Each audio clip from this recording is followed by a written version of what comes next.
Well, hello there. How you doing? Let me just pick up that bass.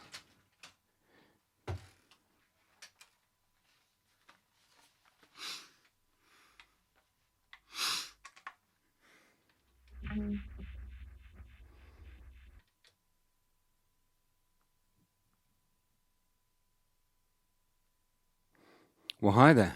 How you doing? Yeah, it's been a busy day. Sorry if I'm wrecking your heads, but yeah, it's all I know what to do right now. So what I'm going to do is I'm going to show you a couple of things of interest from this latest session on the BOSS GT1000. Let's dive in to the bass. Now you'll already hear the channel sounds quite hot. You'll notice if you've seen the previous session I did on the GT1000 that this bass patch is the same template I used before. There are only two differences, if I remember right. Those differences start back here.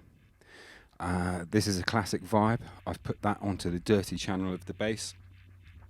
Still, because I have my sub running through here, or the low frequencies from 80 Hertz running through here, it doesn't affect my low end. Now, also, what you should know is just here is the HX effects. Now, I did say last time it's not important, but you do need to know there's a compressor there, and it's sitting at the front of the chain here. Although the HX effects is there, the compressor is actually sitting here before it goes into these two channels. It's one of the handy things of running it in 5-cable method. There is a session on that, one of the early sessions before the Holloway sessions, if you want to look at it. Just look through the videos. So here, I've got a distortion after the HX effects, which is after the amp, which is unusual, right? Now, what I'm going to do is I'm going to take that distortion off and play you what's coming from the HX effects distortion through this patch.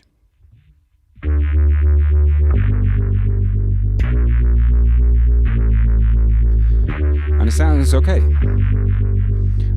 Most people would probably use that, but the vision for me in this song was the bass was just so in your face I wanted the speakers to sound like they were peaking. So I've put it after the amps here, and here what it does to the amp, it kind of puts it on steroids.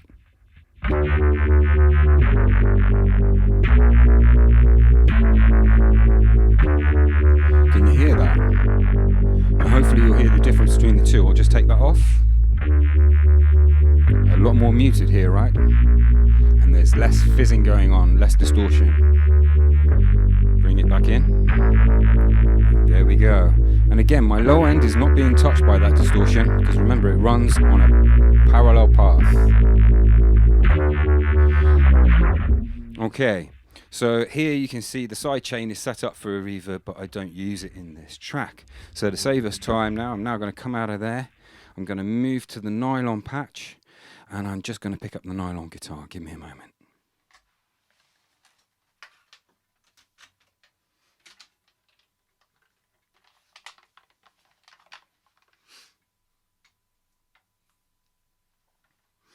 Now then, although this patch is for nylon guitar, obviously everything we discuss here can be used on any guitar, including the bass. Sorry about that. Let me just change channel there. I was still on the bass channel on the gig rig. Right, so diving into the patch, the thing of interest here. Again, you'll notice I've got an AB path. I've got a transparent amp on one side and a natural amp on the other. They give me different tones with my nylon. And here you'll see the HX effects again. At the front end of the chain, I've just got a slight EQ there, taking out some low frequencies that I didn't want. Actually, it's not even doing that. I think it's just giving me a high cut at 10K and a low cut at about 125K. So if you hear the acoustic on its own, if I move out of the bass patch and move into the guitar patch, sorry.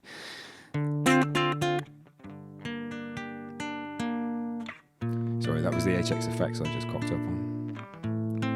And what you'll notice, I mentioned this in a previous, I've always got a room reverb on. It's always the same reverb. It's in every patch on every instrument. So we sound like we're playing in the same room. You might just hear that after that little stab there. Barely audible when you're just playing. Only noticeable if you give it a little stab like that. Okay, so this track, what I'm going to do is I'm going to bring in the shakers from my other loopers so I can explain to you how this works. Because the looper is up high and not down on the floor, I'm going to trigger it with my hand as I do in the session, do a pass without recording anything, and then I'll show you the trick. So I'm just going to trigger the shakers. 4, 1, 2, 3, 4, record. 3, 4, 1, 2, 3, 4, 1, 2, 3, 4, and there we are. We're in play mode now. We didn't record anything, and now I'm going to start playing the lick. Now what you'll notice, there's a side chain going on here.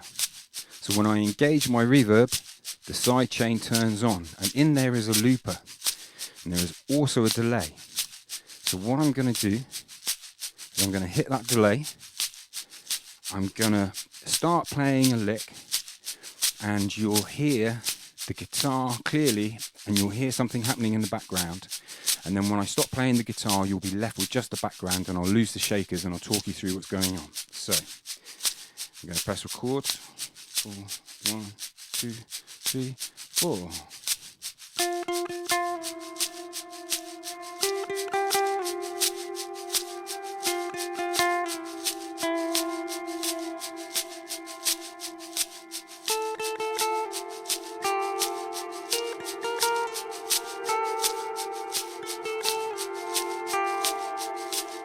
I'm going to press play. So now we're not looping, we're just running what we recorded. You'll notice I've stopped playing the guitar, and all the looper is playing is the delay and the reverb. Now the important things to note here are the looper is running at 100 volume. What I would say to you is always run your looper at 100 and just adjust your volume going into the looper so that you know what you've put in and what you need to cut over it. Hope that's clear. I've used a reverse delay here. Let's lose those shakers, they're fucking annoying. Excuse my French. Now with the delay here, I'm running the effect at full volume, but I'm only giving it about 40% of my direct level. Because the louder you give this, the louder this effect will be. So if you want this effect to be so loud that you don't want to play over the top of it, it literally is going to be the last thing to go into your mix and to take people's heads off. Bump that up to 100. If I bump it up to 100 now, it won't make any difference. It's all about what goes into the reverb. Now, well, actually it might do. Let me bump that up. You'll see it gets louder. Now if I'd have played it in that loud, it would have gotten louder still. So I have it there at 40 because I intend to play over it. The important thing is this, the reverb. The reverb you'll see is 100% wet. And if I click through to the direct level, my direct level is 0, because what I want these two things to do is trigger my reverb. That's all they're doing, they're triggering it. It's just a trigger. So think of these two as being your trigger for that one. Now you could, what I'm going to do, is that a chorus? Yeah. Let me see if I can't find another effect here. What's that? Yeah, let's use this. So if I want, let's put an effect on here that's going to be really out there.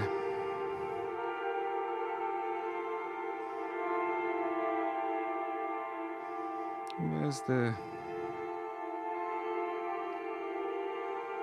I wonder... So yeah, I was looking for a ring modulator. Ring mod, there we go. So I'm going to... Now the ring modulator is being played by the reverb. If I bring the direct level up... Oh my god, we've just done what they sell in those really expensive pedals. Don't give the money to them. Keep your BOSS GT1000, use a sidechain and fuck with your reverb. Look at that. That actually sounds quite cool. I use a similar effect to this in another song later down the line that is an acoustic song. Can't wait to show you that actually. But if I press clear here now,